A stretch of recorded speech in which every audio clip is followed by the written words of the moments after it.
Okay students, so now let's get started with the next A to a topic that is quantum physics. ठीक है, initially ये believe किया जाता था कि light only behaves as a wave, और वो वेरीफाई किससे होता था यार, लाइट की रिफ्लेक्शन देख लो, रिफ्रैक्शन देख लो, इंटरफेरेंस देख लो, डिफ्रैक्शन देख लो, दैट टेल्स अस कि light only behaves as a wave.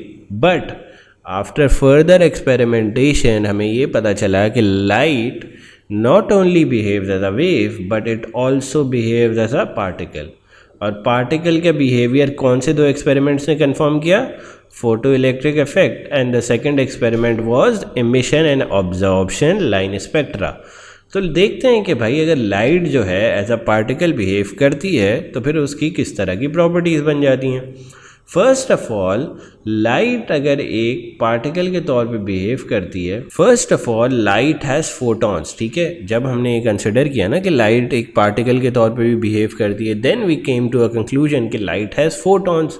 अब फोटॉन्स क्या होते हैं भाई? फोटॉन्स होते हैं छोटे छोटे छोटे पैकेट्स ऑफ एनर्जीज. ठीक है, packets of energies of electromagnetic radiation को हम क्या कहते हैं? फोटॉन्स. सही है, और ये छोटे छोटे छोटे छोटे पैकेट्स होते हैं इन लाइट. ठीक है, अच्छा, अब इसकी एक और इम्पॉर्टेंट बात यह है कि the energy of a photon और a packet of energy is directly proportional to what? Frequency.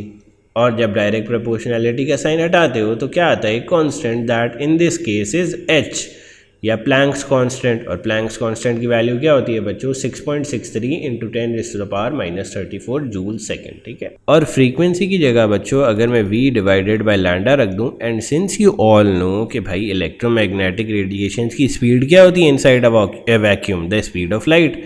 तो v की जगह मैं c रख देता हूँ, that is the speed of light divided by wavelength.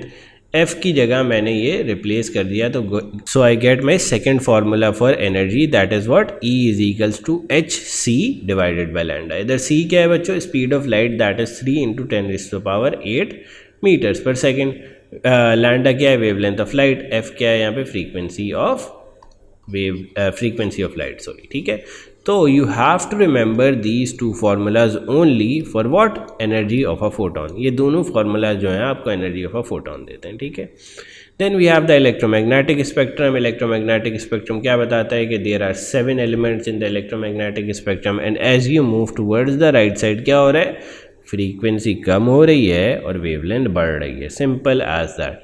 Now let's study the photo electric effect. Photo electric effect कौन सा effect था? दैट प्रूव्ड के light behave as a particle. तो let's study photo electric effect. बच्चों, photo electric effect के according अगर आप किसी मेटल सरफेस पे डायग्राम देखो तुम्हें समझ आ जाएगी फोटो इलेक्ट्रिक इफेक्ट होता क्या है.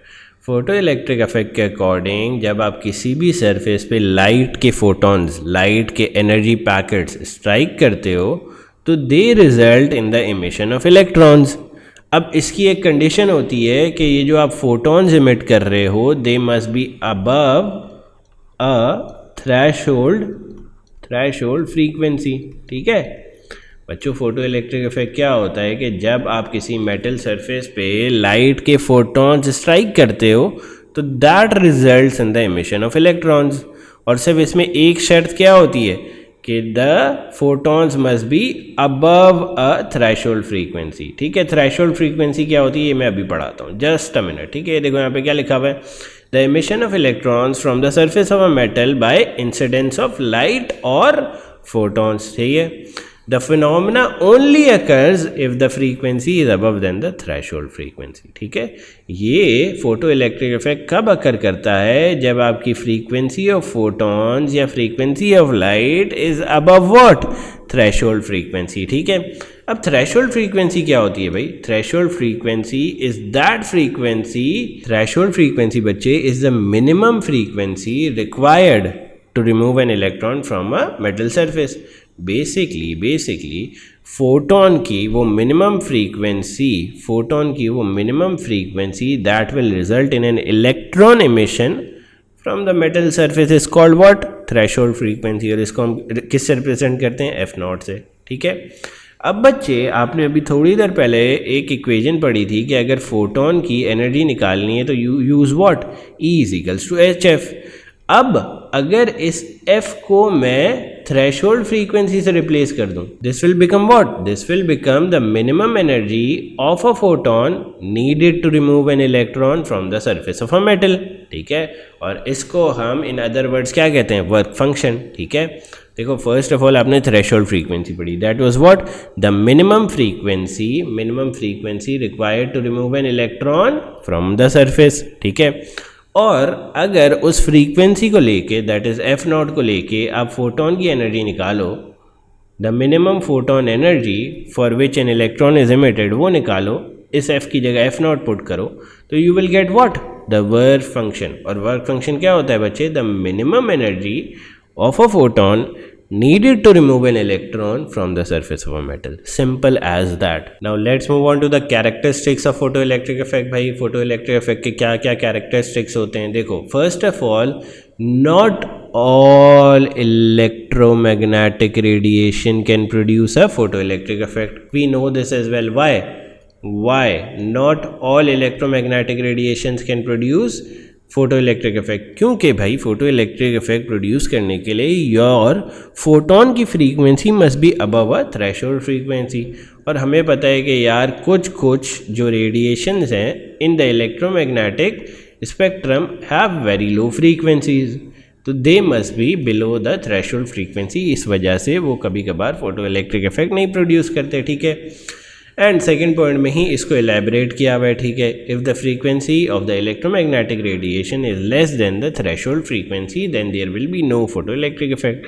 ठीक है, अगर आपकी frequency of photon is less than the threshold frequency तो हमेशा याद रखो there will be no photo electric effect. ठीक है, थर्ड कैरेक्टरिस्टिक क्या होता है बच्चों फोटो इलेक्ट्रिक इफेक्ट का, every photon that is absorbed on the hair surface, उसके रिजल्ट में कितने इलेक्ट्रॉन्स निकलेंगे, एक। तो मतलब अगर एक फोटोन ऑब्जॉर्व हो रहा है तो एक ही इलेक्ट्रॉन निकलेगा कोरस्पॉन्डिंग, एक से ज़्यादा भी नहीं निकलेंगे, कम भी नहीं निकलेंगे। यहाँ पे कितने फोटोन्स ऑब्जॉर्व हो रहे हैं, 3, निकल कितने रहे electrons, 3। Simple as that, do remember this as the characteristics of photo electric effect. Now let's come on to the fourth characteristic of photo electric effect, there is no time delay in the absorption of photon.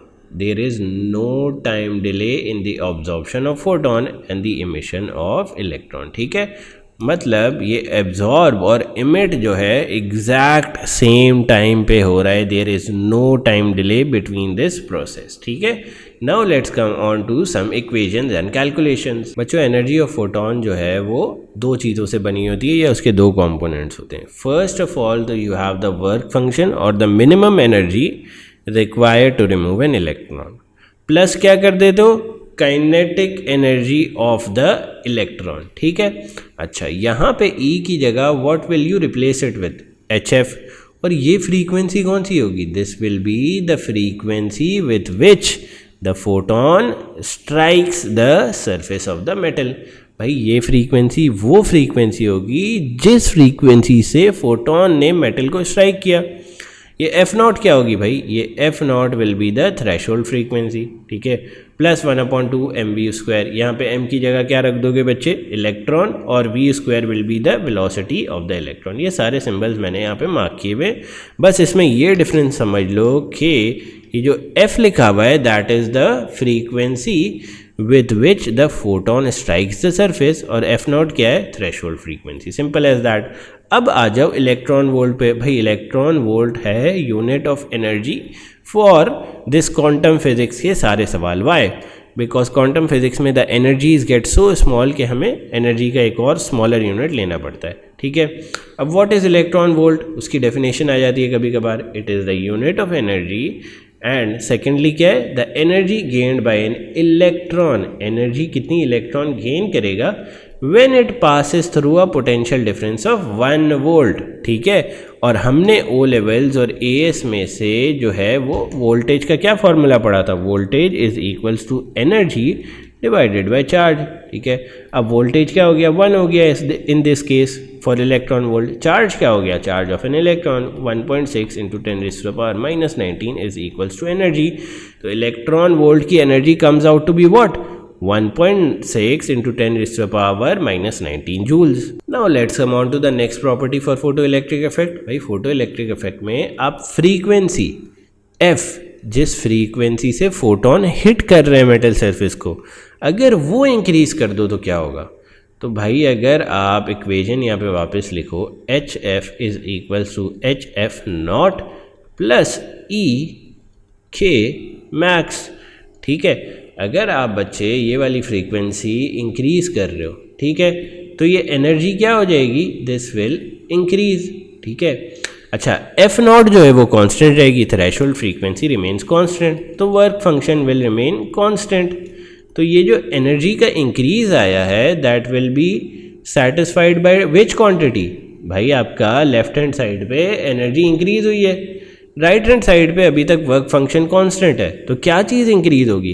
Kinetic energy will increase to satisfy the equation. जितनी ज़्यादा आप frequency increase करते जाओगे उतनी ज़्यादा kinetic energy will increase. Here I have written the explanation, ठीक है। Now let's see what will happen to the current। भाई करंट को क्या होगा अगर आप फ्रीक्वेंसी इंक्रीज करते हो?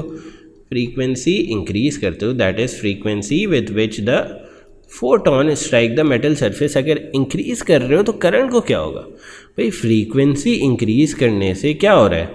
नंबर ऑफ फोटॉन्स तो इंक्रीज नहीं हो रहे, number of photons is constant. भाई फ्रीक्वेंसी इंक्रीज करने से number of photons that strike the surface remain constant. Number of photons पे फ्रीक्वेंसी का कोई इफेक्ट नहीं है। तो अगर नंबर ऑफ फोटॉन्स सेम है तो इसका मतलब क्या है कि अगर आप फ्रीक्वेंसी इंक्रीज भी करोगे तो the number of electrons being emitted is constant, ठीक है। The number of electrons being emitted is constant, ठीक है। Let me write emitted here ताकि कन्फ्यूजन ना हो। देखो अगर फ्रीक्वेंसी आप इंक्रीज भी कर रहे हो तो इसका मतलब ये है कि number of photons is constant. भाई फ्रीक्वेंसी बढ़ाने से नंबर ऑफ फोटॉन्स नहीं बढ़ते, तो अगर नंबर ऑफ फोटॉन्स ज़्यादा हैं तो नंबर ऑफ फोटॉन्स कांस्टेंट हैं तो नंबर ऑफ इलेक्ट्रॉन्स भी कांस्टेंट होंगे। और अगर इलेक्ट्रॉन्स कांस्टेंट हैं तो करंट का क्या फॉर्मूला पड़ा था? E is equals to Q divided by T। तो बच्चों अगर इलेक्ट्रॉन्स कांस्टेंट हैं तो current is rate of flow of charges, तो current will also be constant क्योंकि same amount of electrons are emitted on the higher frequency and on the lower frequency. तो photo electric current will remain constant. इसके graphs भी बने हुए हैं यहाँ पे, let me explain to you. यहाँ पे बच्चों यू कैन सी कि जिस तरह आप फ्रीक्वेंसी इंक्रीज करते जा रहे हो काइनेटिक एनर्जी को क्या हो रहा है? इट इज़ इंक्रीजिंग, जैसे कि हमने डिस्कस किया था, ठीक है। और जितनी आप फ्रीक्वेंसी इंक्रीज करते जा रहे हो करंट क्या रह रहा है? कांस्टेंट, जैसे कि हमने डिस्कस किया था, करंट इज कांस्टेंट। व्हाई? क्योंकि भाई अगर आप फ्रीक्वेंसी इंक्रीज कर रहे हो तो दैट मीन्स कि number of photons is still constant. Number of photons जो आप मेटल सरफेस पे डाल रहे हो अगर वो कांस्टेंट है तो number of electrons emitted will also be constant. और करंट क्या होता है? Rate of flow of electrons या चार्जेस। तो अगर यार इलेक्ट्रॉन्स ही कांस्टेंट है तो उसका rate of flow will also be constant, hence current will also be constant. अच्छा, one more thing to remember here is कि जब आप काइनेटिक एनर्जी और फ्रीक्वेंसी का ग्राफ बनाते हो तो इसका वाई इंटरसेप्ट इज़ व्हाट? इसका वाई इंटरसेप्ट इज़ बच्चों वर्क फंक्शन, ठीक है, negative of the work function. And the x-intercept is what? The threshold frequency. It is pretty evident as well. Now let's move on to the next characteristic, that is अगर आप intensity of जो photon है वो increase करते हो। भाई intensity of photon increase करने का मतलब क्या होता है कि पहले अगर 3 फोटोन स्ट्राइक कर रहे थे ऑन द मेटल सरफेस, ठीक है, तो अब कितने फोटोन स्ट्राइक करेंगे? अब लेट सपोज 5 फोटोन स्ट्राइक करेंगे ऑन द मेटल सरफेस, ठीक है। इंटेंसिटी इंक्रीज करने का मतलब ये होता है बच्चों कि you are increasing the number of photons that strike the metal surface. तो यार अगर आप नंबर ऑफ फोटॉन्स इंक्रीज करोगे दैट स्ट्राइक द सरफेस तो that will not affect kinetic energy. Why? क्योंकि काइनेटिक एनर्जी किससे इफेक्ट हो रही थी? काइनेटिक एनर्जी तो बच्चे से फ्रीक्वेंसी से इफेक्ट हो रही थी, और वो फ्रीक्वेंसी तो चेंज नहीं हुई अगर आपने नंबर ऑफ फोटॉन्स जो हैं वो इंक्रीज भी कर दिए तो। हाँ, फोटो इलेक्ट्रिक करंट पे अगर आओ तो पहले अगर आप 3 इलेक्ट्रॉन्स इमिट कर रहे थे ड्यू टू क्या? देखो भाई पहले अगर 3 फोटॉन्स जो है वो हिट कर रहे थे और 3 इलेक्ट्रॉन्स इमिट कर रहे थे तो कोई करंट आ रहा होगा, लेकिन अब 5 फोटॉन्स हिट कर रहे हैं तो इमिट कितने होंगे? 5 electrons. Number of electrons emitted gate increase. तो भाई अगर इमिटेड इलेक्ट्रॉन्स गेट इंक्रीज हो रहे हैं तो क्या होगा, जो आपकी करंट है वो इंक्रीज हो जाएगी। इस वजह से कहते हैं कि इंटेंसिटी अगर इंक्रीज करोगे तो photo electric current will increase and frequency will remain constant as we studied just above. Now let's see कि किस तरह photo electric effect rejects the idea of wave nature of light. ये कभी कभार exam में सवाल आ जाता है, तो you need to write at least 3 points. देखो एग्जाम में ये सवाल आएगा ना, तो ये 3 मार्क्स का तो पक्का पक्का होगा। तो you at least need to write 3 points regarding this, ठीक है।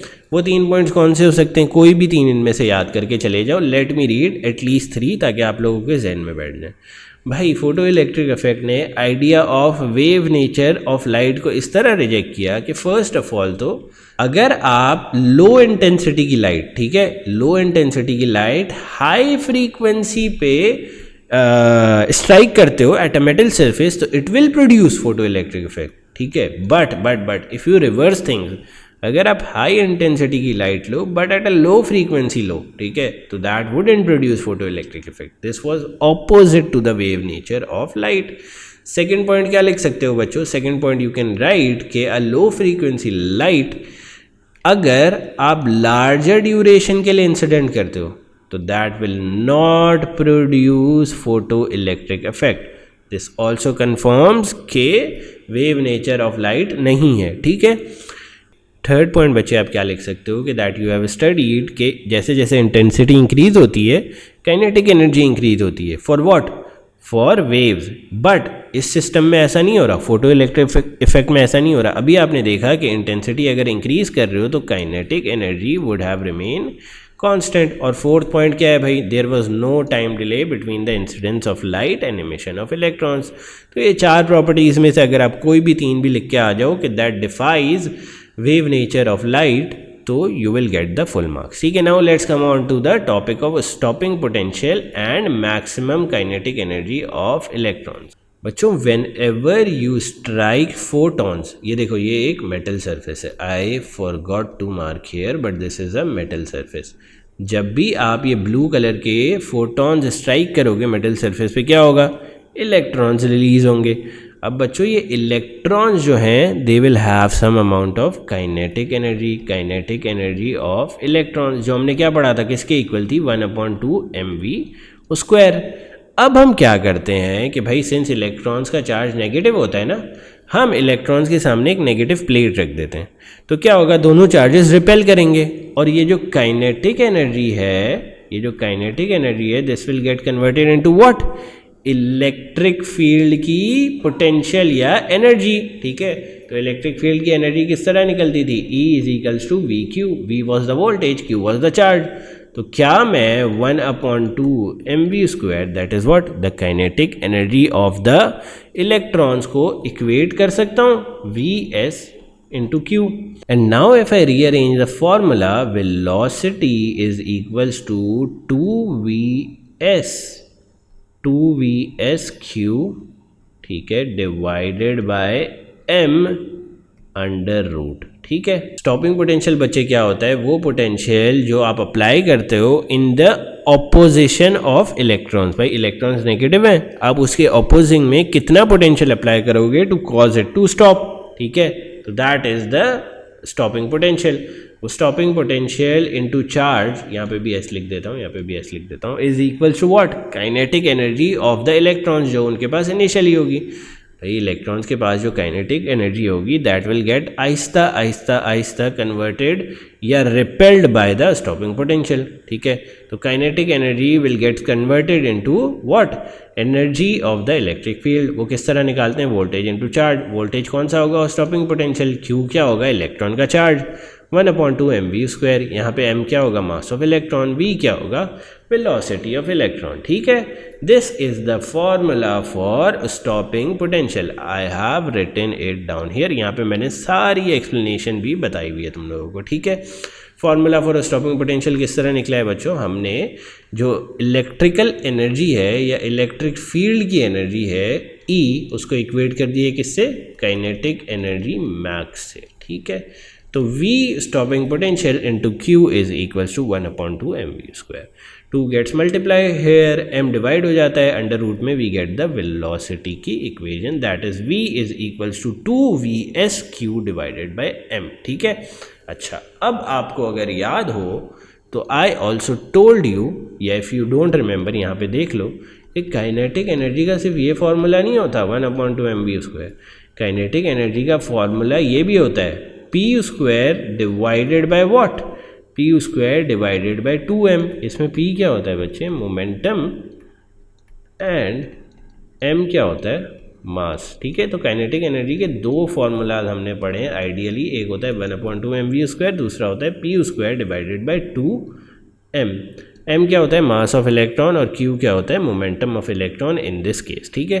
तो अगर मैं काइनेटिक एनर्जी की जगह p²/2m कर दूं तो मेरे पास क्या आ जाएगी, मोमेंटम की भी इक्वेशन आ जाएगी, मोमेंटम ऑफ एन इलेक्ट्रॉन की भी इक्वेशन आ जाएगी। इसमें vs क्या है, वोल्टेज या स्टॉपिंग पोटेंशियल, मास क्या है, मास ऑफ इलेक्ट्रॉन, क्यू क्या है, charge of electron, simple as that.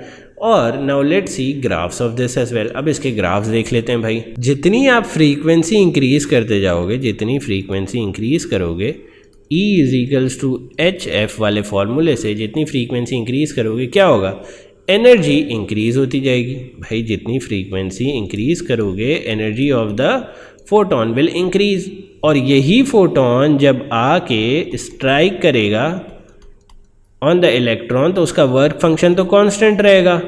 ठीक है, वर्क फंक्शन तो कांस्टेंट रहेगा। अगर फ्रीक्वेंसी की वजह से एनर्जी इंक्रीज हो रही है तो क्या चीज़ इंक्रीज होगी, only kinetic energy will increase, क्योंकि वर्क फंक्शन तो कांस्टेंट रहेगा। इसलिए जितनी ज़्यादा आप फ्रीक्वेंसी इंक्रीज करते हो काइनेटिक एनर्जी इंक्रीज करती है, और काइनेटिक एनर्जी बच्चे अगर इंक्रीज करेगी तो kinetic energy is equals to Vs into Q. जितनी काइनेटिक एनर्जी इंक्रीज करेगी स्टॉपिंग पोटेंशियल उतना ही इंक्रीज करेगा। तो we get a line like this. ठीक है, डू रिमेंबर दिस। और ये स्टार्ट कहाँ से होगी, थ्रेशहोल्ड फ्रीक्वेंसी से। ये भी बहुत इंपॉर्टेंट पॉइंट है। ठीक है, फर्स्ट ऑफ ऑल तो ये रिमेंबर करो कि यार अगर आपकी एनर्जी इंक्रीज हो रही है तो the only component that can increase in this equation is what, kinetic energy. और हमें पता है कि यार काइनेटिक एनर्जी अगर इंक्रीज होगी तो क्या चीज़ इंक्रीज होगी, काइनेटिक एनर्जी इंक्रीज होगी तो stopping potential will get increase. ठीक है, सिंपल एज दैट। अब इसका करंट वर्सेस स्टॉपिंग वोल्टेज का ग्राफ भी देख लो। ठीक है, करंट वर्सेस स्टॉपिंग वोल्टेज का ग्राफ किस तरह होगा कि अगर आप जो है हायर इंटेंसिटी पे भी चीज़ें कंडक्ट कर रहे हो, अपना एक्सपेरिमेंट हायर इंटेंसिटी पे भी कंडक्ट कर रहे हो, मतलब more number of photons strike the metal plate at the same time, तब भी आपका stopping voltage will remain same. Why, because अगर आप इंटेंसिटी इंक्रीज कर रहे हो तो वो काइनेटिक एनर्जी को इफेक्ट नहीं कर रही। The only thing that can change stopping potential is kinetic energy का बढ़ना। इंटेंसिटी इंक्रीज करने से काइनेटिक एनर्जी नहीं बढ़ती, हायर फ्रीक्वेंसी देने से ज़रूर बढ़ती है। तभी आपका ग्राफ इस साइड पे शिफ्ट हो जाता है, द ब्लू वन, जब आपने हायर फ्रीक्वेंसी प्रोवाइड की। And this is the graph of current versus stopping potential. ठीक है, और इंटेंसिटी अगर आप बढ़ाते जाओगे फिर भी आपके पास जो है स्टॉपिंग पोटेंशियल सेम ही आएगा, इट डजेंट मैटर। ठीक है, यहाँ पे आप देख सकते हो कि अगर आपने फ्रीक्वेंसी हाई कर दी तो आपका stopping potential has increased, V1 से V2 चले गया। ठीक है, ऑल्दो इट इज़ नेगेटिव वाली साइड पे but it has increased in magnitude, do remember this. ठीक है, now let's move on to our next thing that is what, emission line spectra. Basically ये जो डेफिनेशन लिखी है these are for the graphs, ये दो ग्राफ्सों के लिए basically you can see explanation लिखी हुई है। Now let's move on to the emission line spectra का topic in the quantum physics का लेक्चर। अच्छा, first of all before starting emission line spectra you need to remember कि A2 के syllabus में दो ही लाइन स्पेक्ट्राज हैं। एक है emission line spectra, late me right it clearly here, एक है इमिशन लाइन स्पेक्ट्रा, और दूसरा कौन सा स्पेक्ट्रम है, एब्जॉर्प्शन लाइन स्पेक्ट्रा। दोनों को बारी बारी करके हम पढ़ लेते हैं। ठीक है, and one more thing to remember before starting emission line spectra and absorption line spectra, एक और चीज़ जो आपने याद रखनी है वो ये है कि इलेक्ट्रॉन्स बच्चे एनर्जी लेवल्स में होते हैं या एनर्जी शेल्स में होते हैं, जैसे कि आपने पढ़ा होगा। If a electron moves from a lower energy level to a higher energy level, जैसे कि let me mark this in red, ठीक है, जैसे कि E2 से अगर आप E1 पे मूव कर रहे हो, means a higher energy level पे मूव कर रहे हो, तो क्या होगा, you will absorb a photon. मतलब अगर आप लोअर एनर्जी से हायर एनर्जी लेवल पे मूव करा रहे हो अपना इलेक्ट्रॉन, फॉर इलेक्ट्रॉन, तो it will what, it will absorb a photon, ठीक है। और अगर आप हायर एनर्जी से लोअर एनर्जी की तरफ आ रहे हो, तो इलेक्ट्रॉन क्या करेगा, electron will emit a photon, it will emit a photon, ठीक है। अगर आप E2 से E1 आ रहे हो, E2 से E3 आ रहे हो, सॉरी, हायर एनर्जी से लोअर एनर्जी आ रहे हो, तो क्या होगा, electron will emit a photon, ठीक है। अच्छा, अब देखो यहाँ पे ही तुम्हारा कन्फ्यूजन क्लियर हो जाना चाहिए। जब भी आप लोअर से हायर जा रहे हो तो आपका electron will absorb a photon, और this will give rise to what, this thing will give rise to what, let me move slightly here, this thing will give rise to what, absorption spectra, ठीक है। And higher energy से lower energy जा रहे हो तो it will emit a photon, तो this will give rise to what, emission spectra. तो चलो अब इमिशन और एब्जॉर्प्शन स्पेक्ट्रा पढ़ लेते हैं बारी बारी, ठीक है। इस पिक्चर में ही आपको समझ आ जाना चाहिए बच्चों। अगर आप किसी एलिमेंट को माइक्रोस्कोप के थ्रू देखो तो यू विल सी कि it is emitting some amount of colours या सम अमाउंट ऑफ फोटॉन्स। और ये फोटॉन्स कब इमिट होते हैं भाई, जब आप हायर एनर्जी लेवल से इलेक्ट्रॉन को ले जाओगे लोअर एनर्जी लेवल पे। एंड यू कैन सी, जब हमने या तो रेड नियॉन या सोडियम लैम्प को जो है माइक्रोस्कोपिक लेंस से देखा, तो we can see that it was emitting these colours, ठीक है। और ये कलर्स कब इमिट होंगे, when electrons will go from higher energy to lower energy level and will be emitting what, will be emitting photons.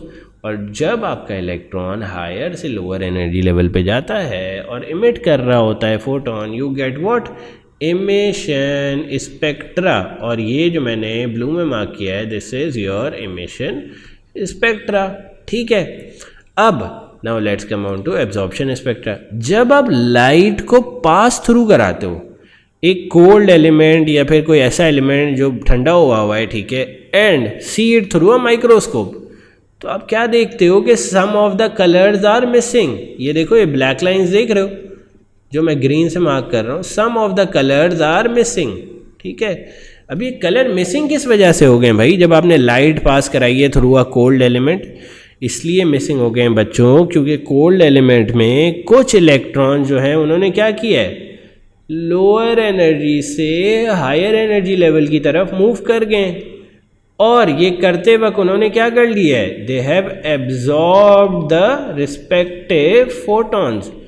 भाई जब आपने cold gas के थ्रू लाइट पास कराई तो क्या हुआ, कुछ इलेक्ट्रॉन्स जो हैं वो लोअर एनर्जी से हायर एनर्जी की तरफ गए। किस वजह से, क्योंकि उन्होंने फोटोन एब्जॉर्ब कर लिए। और जब आप फोटोन एब्जॉर्ब करोगे तो वो कलर यहाँ से गायब हो जाएगा, hence you see black lines.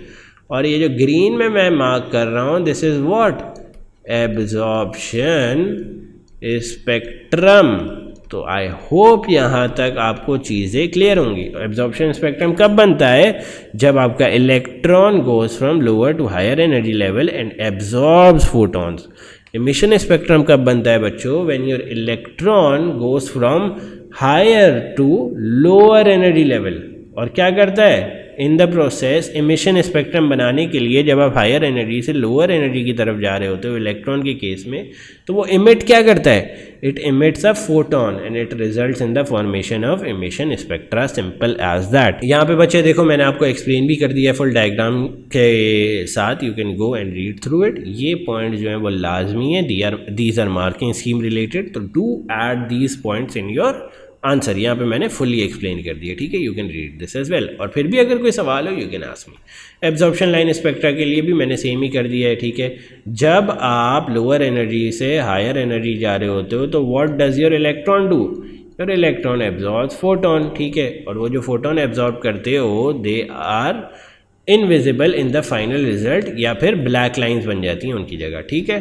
तो you can read this as well और write it in your own words in the examination, बस कीवर्ड्स का ख्याल रखना है आपने, ठीक है। I have drawn the diagrams here as well, you can consult it. अगर आपको फिर भी मसला हो रहा है, you can ask me in the comments below, ठीक है। अब आ जाओ एक सवाल देखते हैं। सवाल क्या है, Why are the values of energy written in a negative sign? भाई ये एनर्जी की वैल्यूज नेगेटिव साइन के साथ क्यों रिटन है?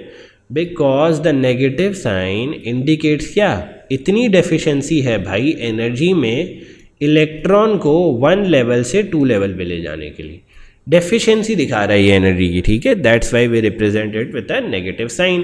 Now let's do a numerical question. Numerical question क्या है बच्चे, calculate the frequency and wavelength for transition X. Transition X में we have to calculate the frequency and wavelength. Transition X में let's say this energy level is E3, this energy level is E4।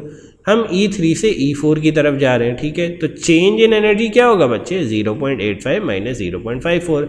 अच्छा, trick to remember here is that कि minus sign ignore कर दिया करो जब energy का difference निकाल रहे हो, बस जो वैल्यूज़ हैं मैग्नीट्यूड में उनको माइनस कर लिया करो। E3 क्या है 0.85, E4 क्या है 0.54, दोनों को माइनस कर लिया तो चेंज इन एनर्जी क्या आ गया, 0.31 इलेक्ट्रॉन वोल्ट। यहाँ पे ये बात भी याद रखना कि this energies are in electron volt, और एक electron volt is equals to how many joules, 1.6 into 10⁻⁻⁻⁹ joules. Do remember this, we will have to convert it. अच्छा, जब आपके पास एनर्जी आ गई बच्चे, द डिफरेंस इन एनर्जी, तो आपने उसको किससे डिवाइड कर दिया, प्लैंक्स कांस्टेंट से, आपके पास फ्रीक्वेंसी आ गई। Also remember to convert the energy here, जो मैंने किया है 0.31 इंटू 1.6 इंटू 10⁻⁻⁹, बिकॉज हमारे पास ये वाली जो एनर्जी है this is in electron volts. हमें पता है एक इलेक्ट्रॉन वोल्ट कितनी एनर्जी के इक्वल होता है, 1.6 इंटू 10⁻⁻⁹ जूल। तो 0.31 इलेक्ट्रॉन वोल्ट्स कितने एनर्जी के इक्वल होंगे, यू जस्ट क्रॉस मल्टीप्लाइड और ये वाली एनर्जी आपके पास आ जाएगी। तो this energy is equal to what, this energy is equal to the energy of photon, जो आप यहाँ पे एब्जॉर्ब करोगे to move to a higher energy level, ठीक है।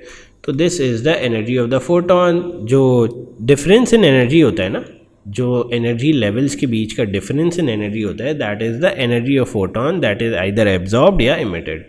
तो एनर्जी ऑफ फोटोन आ गई, इसको आपने डिवाइड कर दिया प्लैंक कांस्टेंट से, यू गेट योर फ्रीक्वेंसी। अब इस फ्रीक्वेंसी को आपने इस वाली इक्वेशन में पुट कर दिया, v is to F lambda v, आपको पता है that is the speed of light, you will get your wave length as well, ठीक है। Now let's do another similar example. Calculate the frequency and wave length for transition y। Transition y क्या है भाई, transition y में हम -3.4 से move कर रहे हैं 0.54, तो चेंज इन एनर्जी क्या हो जाएगा, change in energy will be equal to 3.4 minus 0.54। This equals to what, this equals to 2.86 electron volt. Electron volt है, यहाँ पे भी याद रखना है, you have to convert it into joules. यहाँ पे आपने इलेक्ट्रॉन वोल्ट्स की एनर्जी लिखी 2.86 into 1.6 into 10⁻⁻⁹ is equals to HF। H की जगह क्या रख दिया बच्चों, Planck's constant, that is 6.63 into 10⁻⁻34, और फ्रीक्वेंसी यहाँ पे रख दिया, you just divide the answer. और फ्रीक्वेंसी की क्या वैल्यू आ गई बच्चों, फ्रीक्वेंसी की value comes out to be 6.9 into 10⁻14 hertz.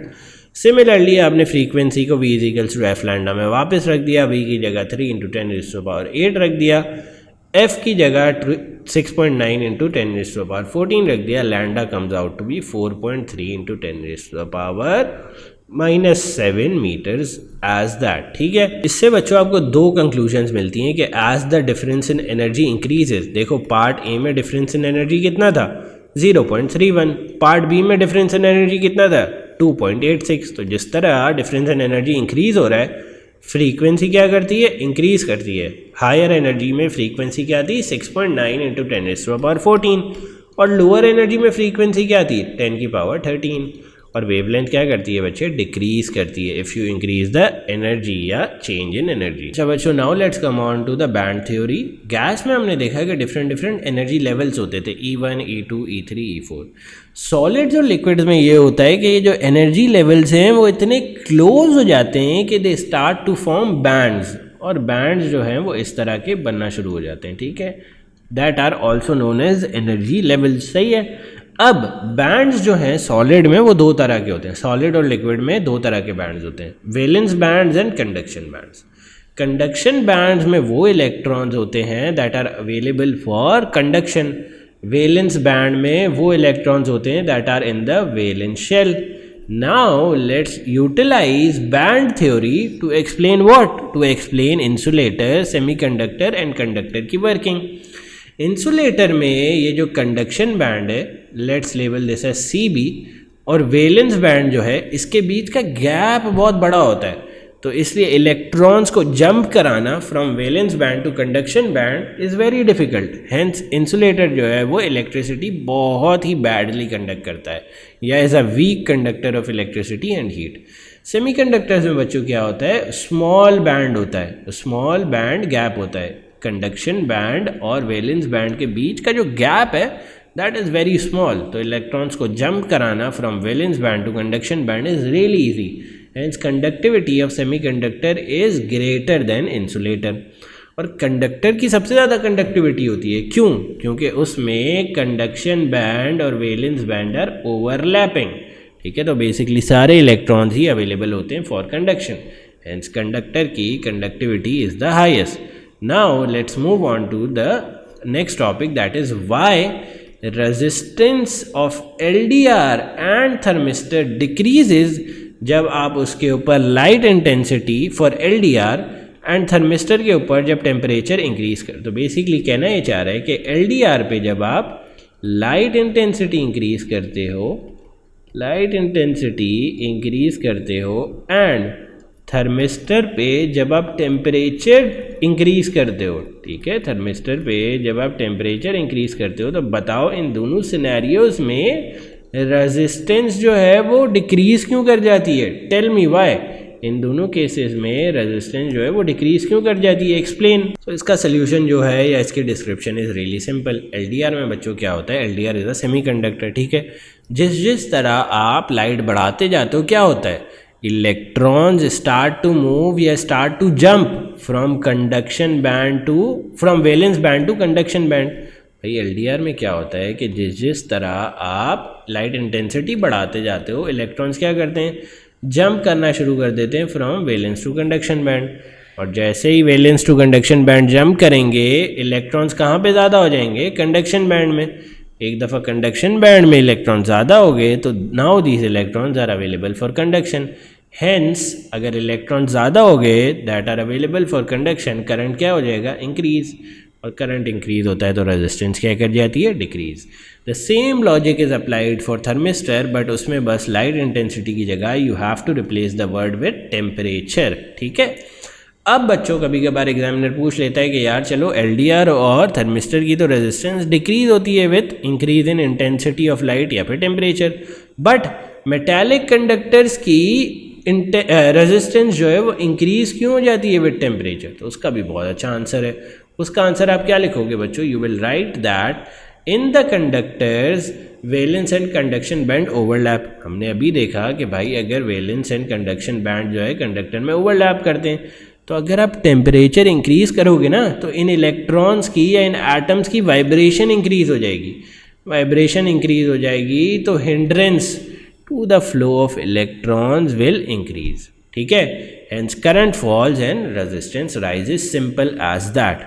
Now let's come on to de Broglie's wavelength. बच्चों अभी हमने चैप्टर के स्टार्ट में पढ़ा था कि लाइट जो है वो दो तरीके से बिहेव करती है, वेव एंड सेकंड कौन सा तरीका था, पार्टिकल.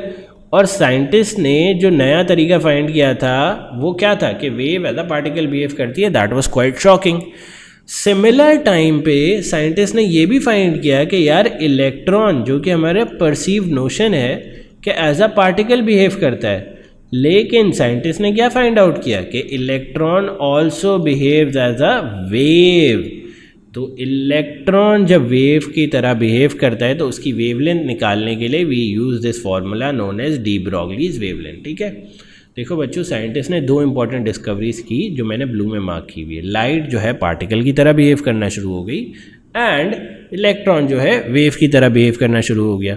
तो we can say light and electron both exhibit duality between wave and particle theory, ठीक है, दोनों पार्टिकल भी बिहेव कर सकते हैं एंड वेव भी बिहेव कर सकते हैं, ठीक है। नाउ अगर आपको इलेक्ट्रॉन को एज अ वेव बिहेव कराना है और उसकी वेवलेंथ निकालनी है तो किस तरह निकालोगे? Wavelength is equals to h divided by p।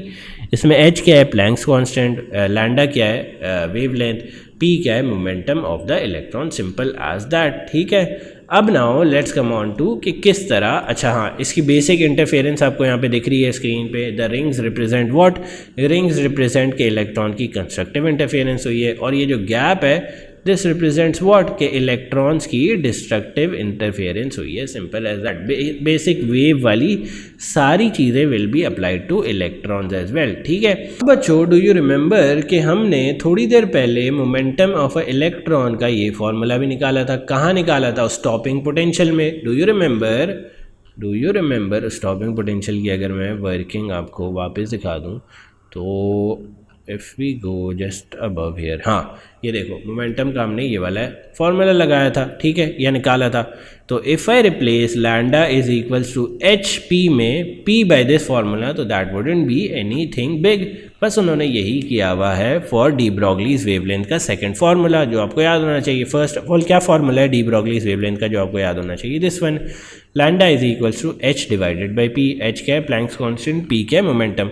अब अगर आपका h जो है वो p जो है वो रिप्लेस कर दूं मैं इस वैल्यू से 2mvq, तो it shouldn't be a problem. This is the second formula in the D Broglie's wavelength that you must remember, ठीक है। अब बच्चों बताओ, अगर एक्सिलरेटिंग वोल्टेज इज इंक्रीज तो क्या होगा? मतलब ये वाला वोल्टेज जो है वो इंक्रीज कर दूं मैं। Let me isolate these two, ठीक है। अगर ये वोल्टेज मैं इंक्रीज कर दूं तो वेवलेंथ क्या हो जाएगी? डिक्रीज हो जाएगी, और क्या हो जाएगा? स्मॉलर रेडियसेस के आपको जो है वो सर्कल्स मिलेंगे। This is for high accelerating voltage and this is for low accelerating voltage. क्या? This is the electron pattern that forms on the screen, या इलेक्ट्रॉन डिफ्रैक्शन पैटर्न, या electron interference pattern that forms on the screen जब आप electron को पास करते हो through a slit. अगर आप वोल्टेज हाई लगा रहे हो तो you will get closer radiuses के circle and the wavelength will decrease. अगर आप वोल्टेज जो है बच्चों वो लो लगा रहे हो, वोल्टेज डिक्रीज कर रहे हो, तो वेवलेंथ क्या कर जाएगी? इंक्रीज, और लार्जर रेडियसेस के आपको या लार्जर वेवलेंथ्स के आपको सर्कल्स मिलेंगे, सिंपल एज दैट, ठीक है। Now here are some exam questions that you can go through. These are really simple explanations. ये मैंने इसलिए यहाँ पे लिख दी हैं बिकॉज देवर समथिंग जो मार्किंग स्कीम में भी थी और सिलेबस में भी थी, so I thought of writing it here with keywords. तो ये 3 सवाल याद करके भी चले जाना, these are really important and this marks the end of the quantum physics का topic. If you have any questions you can ask me in the